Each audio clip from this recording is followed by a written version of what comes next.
এই যে আজকে বলা হচ্ছে সংস্কার করা হবে দেশে, এখন পর্যন্ত একটা আইনও তো করলেন না। 50 বছরে যারা দুর্নীতি করছে তারা কেউ নির্বাচনে দাঁড়াতে পারবে না।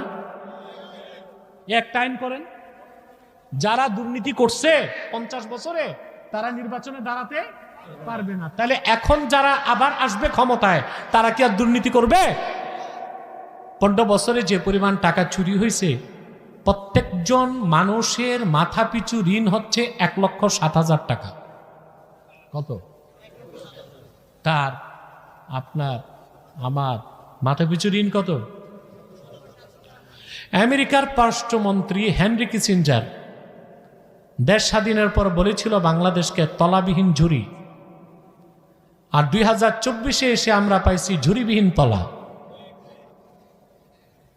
পার্থক্য কি?